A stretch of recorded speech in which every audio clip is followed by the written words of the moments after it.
Hi everyone, this is a review of my Kanile'a K1-C. It's a concert ukulele. Now I have reviewed this before, but this is my entry for the Win a Kala Pineapple Ukulele competition. Now let's try and be a little bit more specific than I was in my previous review. So this is an instrument then that's made by the Kanile'a company in Hawaii. So it's an American made instrument. It's completely American made, and you would expect a good instrument, and I believe that's exactly what I've got. Let's start at the top end. Now at the top here we've got the Kanile'a inlay, and I think that's a beautiful logo that they've got at the top of the instrument. Nicely designed here. But if we look at the back, we've got these beautiful open Grover tuners. Now they're very precise and make it very easy to tune. The name Grover is imprinted into each one, so we know that they're not cheap copies, which you do get on some ukuleles. But that's one of the joys of this particular instrument, that it's so easy to tune, it stays in tune so well. The instrument is in fact fitted with Aquila strings, and I've investigated all the different common makes of string, and I believe for a Koa instrument of this size, Aquila are the best choice. Certainly the Kanile'a company seems to think so, and they should know.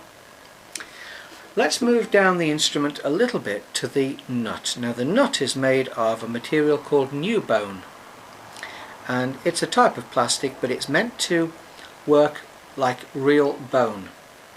A lot of people wouldn't like the idea of having bone on the instrument, but it is probably the best material, and this is a plastic that's meant to work the same way. Its job is to transfer the vibrations from the strings at this end into the neck of the instrument to add a little bit more resonance and tone to the instrument. Now the neck itself is very, very shallow, and it makes it so easy to play.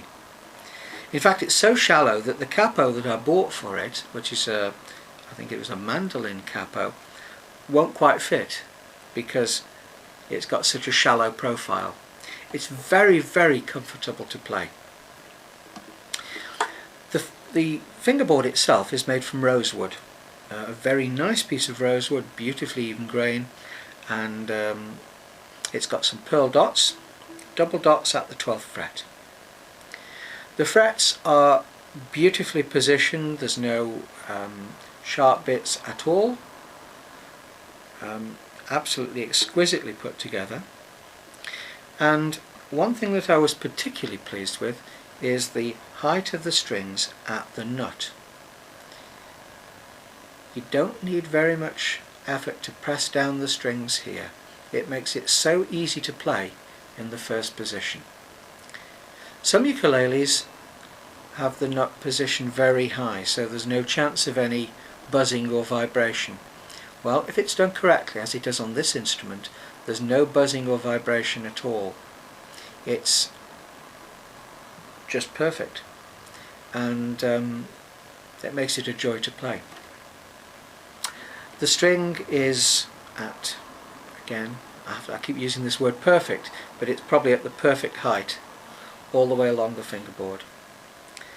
So even when you play it quite hard, there's no bouncing off the fingerboard itself. The strings just work perfectly.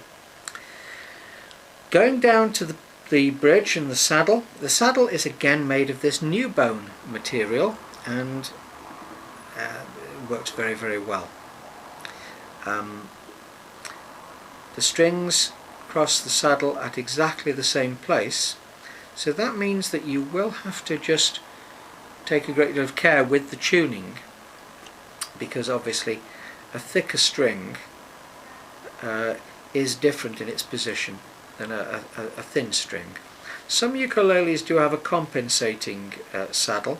My Kiwaya does, and of course many guitars have that. But most professional quality Spanish guitars have a regular saddle like this, and the player is expected to compensate for the slight intonation difference. Well, moving down to these pins, I think this is the weakest thing on this instrument. These are plastic, white plastic pins, and I think I will probably replace them with either rosewood or koa. I haven't quite decided yet. I've got some rosewood ones which I will probably try. They've got a little piece of pearl in the top which I'm not too struck on, but I think these white ones are a little bit too stark. The bridge itself is rosewood, nicely shaped. Now to the body of the instrument. The body is beautiful koa, and first of all we must bear in mind that this is their basic instrument. This is their cheapest concert instrument, and yet the koa is wonderful. It's lovely. We've got this book matched appearance on the back, so that this side is the same, it's a mirror image of this side. When you look at it in different lights, however, I'm looking at it now, this part is darker than this part, but turn it around and it's just the opposite. A beautiful, lovely back. The sides are very nice as well. The front is very, very unusual. It's got some very light koa and some very wavy koa.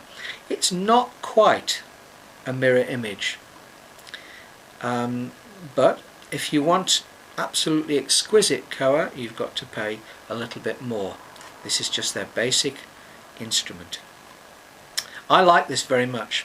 I also don't believe that it's necessary to pay a lot extra just for some purfling round the edge or a rosette pattern. I would prefer to have an instrument that's very, very simple and yet beautifully made, that sounds beautiful. Now we're going to hear the sound in a minute, but the manufacture of this instrument is absolutely fantastic. The finish is wonderful. The finish is this mirror finish. It's very, very hard. You imagine it's very durable, and because it's put on in very thin coats, it's not going to take away from the vibration very much. The soundboard at the top here is going to vibrate very well. That's helped by the struts. The spars inside have got holes cut in them to make them lighter, so that they're not dampening the vibrations at all of the table of the instrument. So that's the basic instrument. That's what it looks like. That's what I can describe.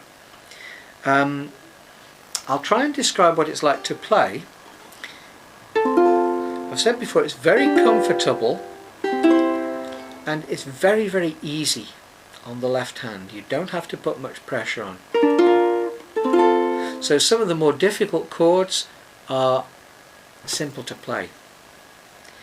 Now, we need to know what it sounds like, so I'm going to try and play a few pieces of different styles so that we can get some idea of how this instrument might be used in different kinds of music.